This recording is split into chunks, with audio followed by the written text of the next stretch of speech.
بڑے سیریس نظر آ رہے ہیں عمران خان صاحب. وہ کہہ رہے ہیں کہ مہنگائی اس کو کنٹرول کرنا ہے, اس پہ چیک اینڈ بیلنس بھی رکھتا ہے. ذخیرہ اندوز کہاں کہاں بیٹھے ہیں, کون ذخیرہ اندوزی کر رہا ہے, آٹے میں, چینی میں, دالیں, یہ سب چیزیں عام عوام کی پہنچ سے دور ہوتی جا رہی ہیں. اور اس وقت سب سے زیادہ اگر کسی کو خطرہ ہے آپ کی حکومت کو تو اس مہنگائی سے ہے, اپوزیشن سے نہیں ہے. سر خان صاحب نے بالکل آن لائن لیا ہوا ہے, یہاں تک کہ M N A M P کو آن لائن لیا ہوا ہے کہ آپ ٹائیگر فورس کے ذریعے آپ دکانوں پہ جائیں اور جیسی ان کا مطلب جو مہنگا دے رہا ہے سامان آپ ٹائیگر فورس تو آپ کی صحیح ہے, لیکن آپ کی ریٹ کہاں ہے؟ ٹائیگر فورس تو ایک وہ ادارہ ہے, رضاکار ہیں. عام آپ کی جو پولیس ہے, آپ کے جو کمشنرز ہیں, وہ کہاں ہیں؟ سر نہ پولیس ہماری ہے نہ کمشنرز ہمارے ہیں. کس کے ہیں یہ؟ وہ سندھ حکومت کے. سر اچھا تو سندھ کے, چلو سندھ میں, وفاق میں, پنجاب میں کس کے ہیں, کے پی میں کس کے, کے پی میں کیا دودھ کی نہریں بہ رہی ہیں؟ سر بات یہ سر مگر جو سندھ میں جو ہو رہا ہے نا سر وہ کے پی کے, وہ پنجاب میں نہیں ہے. اچھا وہاں گندم کی چوری نہیں ہے. اچھا گندم شارٹیج سب سے زیادہ وہاں ہے تو سر سندھ میں. سر اور سندھ سے زیادہ وہاں پہ آٹا وہاں پہ مہنگا, چینی وہاں پہ مہنگی. جہانگیر ترین کس کیس میں اندر ہیں؟ مطلب جو کیس بنا اندر تو اب وہ چلے گئے ہیں, آپ کا ذرا ان کو آشیرواد حاصل ہے حکومت کی. نہیں سر ایسی کوئی بات نہیں سر, کوئی آشیرواد حاصل نہیں ہے ان کے اوپر بالکل. اور بالکل جہانگیر ترین سے ہمارا مطلب کوئی وہ نہیں ہے, اگر ہوتا تو بالکل خان صاحب کہتے ہیں ان کو. اچھا ان سے کوئی تعلق نہیں ہے آپ کا؟ کوئی تعلق, بس اے ٹی ایم جتنی چل گئی اب ایکسپائر ہو گئی؟ نہیں سر, بس یہ کچھ وجوہات ہوتی ہیں جو ان کا جو سامنے آیا تھا, تو اس لیے خان صاحب نے کہا جب تک یہ ہے تو چلیں ٹھیک ہے. اس وقت خاص طور پہ پاکستان مسلم لیگ نون جو ہے وہ چونکہ پہلا پاور شو کی میزبانی ان کے پاس ہے, اور گجرانوالہ چونکہ مسلم لیگ نون کا گڑھ جانا جاتا ہے, کیا مسلم لیگ نون وہاں پہ عام عوام کو اور خاص طور پہ ان کے جو کارکن ہیں ان کو لانے میں کامیاب ہوگی؟ پہلا جلسہ کتنا آئی اوپنر ہوگا حکومت کے لیے, موجودہ حکومت کے لیے؟ اس پہ بات کریں گے. ہمیں سینئر رہنما مسلم لیگ نون جناب صدیق الفاروق صاحب نے جوائن کیا. بہت شکریہ, آپ نے پروگرام میں وقت دیا. کیا کہیں گے, پہلا جلسہ ہے اور پہلا جلسے کی میزبانی آپ کے پاس ہے اور آپ کا گڑھ بھی جانا جاتا ہے, آپ کو لگتا ہے کہ آپ عام عوام کو باہر لانے میں کامیاب ہو جائیں گے؟ جی بہت شکریہ. بسم اللہ الرحمن الرحیم. آپ نے خود ہی ایک دو باتیں تو فرما دیں, یعنی ایک تو یہ مسلم لیگ نون کا گڑھ ہے, دوسری بات یہ ہے کہ اس وقت عوام اس حکومت سے بیزار بھی بہت زیادہ ہے, بہت زیادہ بیزار. مہنگائی ہے, بد انتظامی ہے, معاشرتی جرائم میں بہت زیادہ اضافہ ہو گیا ہے, بے روزگاری, اور اس وجہ سے ہم یہ سمجھتے ہیں کہ فضل و کرم سے یہ دونوں عوامل اور اللہ کی مدد شامل حال تو بہت بڑا جلسہ ہوگا, مثالی جلسہ ہوگا. کیا کہیں گے خاص طور پہ مسلم لیگ نون کی اگر بات کریں, گروپنگ کا کہا جا رہا ہے, مریم بی بی جو ہے وہ فرنٹ سے لیڈ کر رہی ہیں آپ کی پارٹی کو, اور چونکہ شہباز شریف صاحب اس وقت جیل میں ہیں, وہ باہر نہیں آ سکتے, ظاہر جلسے جلوسوں میں وہ شامل نہیں ہو سکتے, اور کہا یہ جا رہا ہے کہ چونکہ نواز شریف صاحب بھی چاہ رہے ہیں کہ مریم بی بی اس کو لیڈ کریں, آپ کے اندر اپنی جماعت کے اندر دھڑے بازی ہے, ایسا ہے یا یہ صرف ایک حکومت کی طرف سے الزام تراشی ہے؟ پروپیگنڈا ہے مخالفین کا. خود مریم بی بی نے بھی کہا, شہباز شریف صاحب نے بھی کہا, ہماری پارٹی اللہ کے فضل و کرم سے معاملات کو باہمی مشاورت سے چلاتی ہے, مسائل کو حل کرتی ہے. جب رائے مانگی جاتی ہے تو اس میں مختلف آراء آتی ہیں. مثال کے طور پر یہی بات اگر CWD کے سامنے یہ رکھی جائے کہ جی پہلا جلسہ ہم کہاں کریں, ہو سکتا ہے کچھ لوگ یہ کہہ دیں کہ جی لاہور میں رکھیں, زیادہ تعداد شہیدی گجرانوالہ میں رکھیں. تو اب جنہوں نے یہ رائے دی کہ لاہور میں جلسہ رکھا جائے تو کیا اس کا مطلب ہے دھڑے بندی ہے یا اختلاف ہے؟ یہ مشاورت ہوتی ہے, مشاورت ہے, لیکن جب فیصلہ ہو سارے اکٹھے ہی ہوتے ہیں. رہ گئے شہباز شریف صاحب, وہ بھی آپ نے فرما دیا. میاں صاحب کے پیچھے یہ بہت دنوں سے پڑے ہوئے ہیں عمران خان صاحب کہ ہم جیل بھیج کے دم لیں گے. اس وقت نہ نیب آزاد ہے نہ اور معاملات. آپ نے دیکھ لیا کہ کیسا انہوں نے غداری کا مقدمہ جو ہے وہ کھڑا کر دیا, وزیراعظم سمیت کر دیا. تو یہ اس طرح کے کام کر رہے ہیں. ہماری پارٹی اللہ کے فضل و متحد.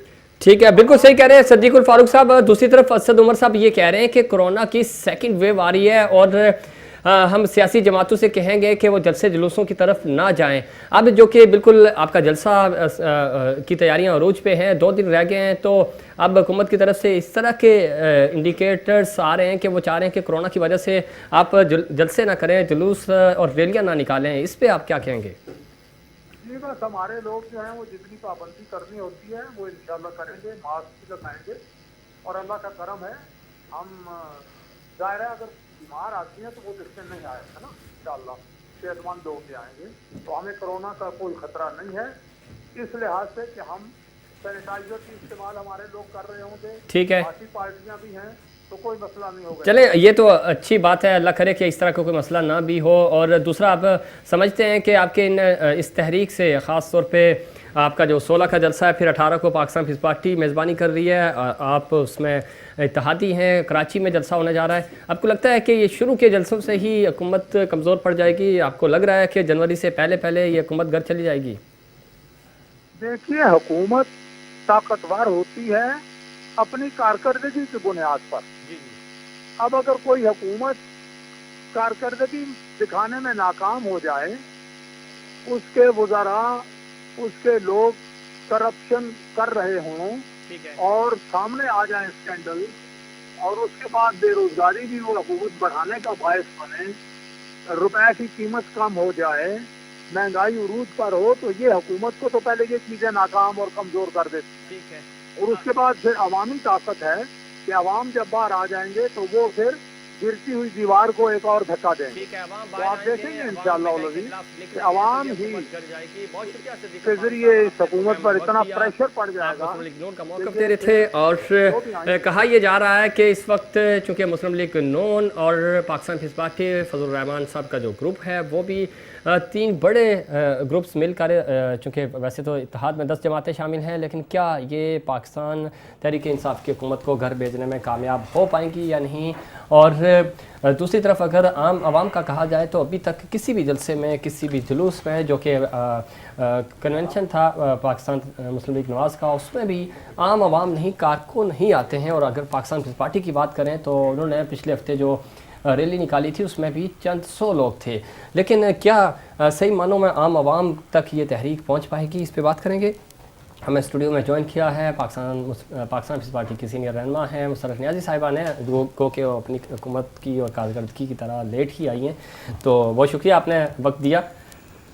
بسم اللہ الرحمن الرحیم. دیکھیں, میں آپ کے پروگرام میں گزشتہ 3 سال سے آ رہی ہوں, ٹھیک ہے, کبھی لیٹ نہیں ہوئی, اور اگر لیٹ ہوں تو اس کا بھی کریڈٹ اگر آپ میری پارٹی کو دیتے ہیں تو یہ ناانصافی ہوگی, کیونکہ بہت رش تھا اور میں آئی ہوں اس وقت کورنگی میں ایک پروگرام تھا میرا, اور وہاں سے آئی ہوں تو یقیناً اس وقت رش کا ٹائم تھا. اور اچھی بات کی آپ نے. یہ ٹریفک عام شہری جو ہے ہمارے کراچی کے, وہ ڈیلی بیسس پہ فیس کرتے ہیں. آج آپ کو لگا چونکہ آپ کے آگے پیچھے پروٹوکول کی گاڑیاں گھوم رہی ہوتی ہیں تو شاید راستے کلیئر مل جاتے ہیں.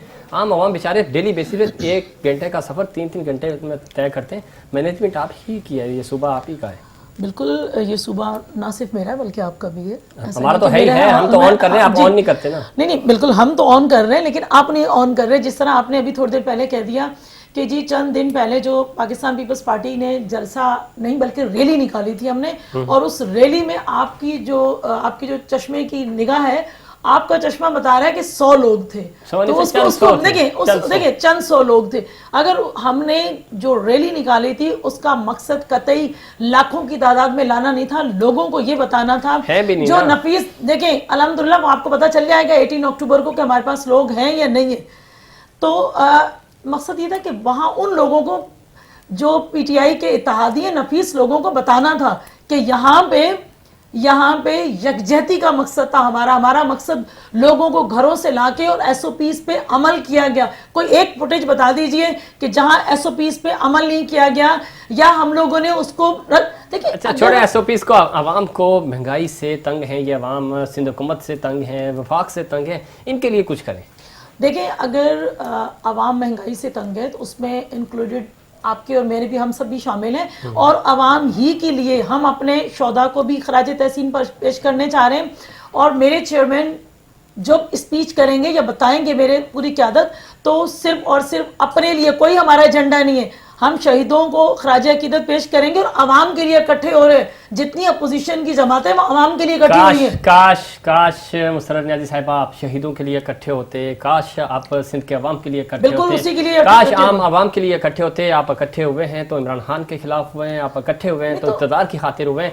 اگر شہداء کے لیے ہوتے ہیں تو شہداء کو آج پورے تقریباً یہ 2008 کا واقعہ ہے اور آج دیکھ لیں 2007 میں 18 اکتوبر کو بی بی جب کراچی آئی تھی, تو آپ اگر ان شہداء کو انصاف دلا دیتی, آپ ان شہداء کے لیے کچھ کام کر دیتے تو ہم کہتے کہ واقعی اب شہداء کے لیے اکٹھے ہوئے ہیں. جی بالکل شہداء کے لیے اکٹھے ہوئے اور بالکل ہم نے شہداء کے لیے جتنا بھی پاکستان پیپلز پارٹی کر سکتی تھی کیا, اور اس کی ہم نے آپ سے کہا ہے کہ شہداء ہی کے لیے اکٹھے ہوتے ہیں. پاکستان پیپلز پارٹی ہے ہی عوامی پارٹی اور عوام کے لیے اکٹھی ہوتی.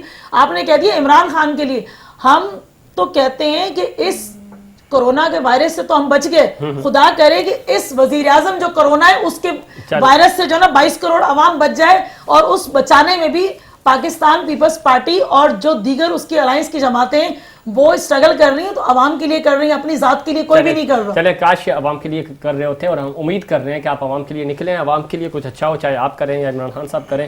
ہمیں خوشی ہوگی کہ ہم عوام ترقی کر رہے ہیں, پاکستان ترقی کر رہے ہیں. ناظرین اس پہ مزید بات کریں گے لیکن اس سے پہلے کمرشل بریک.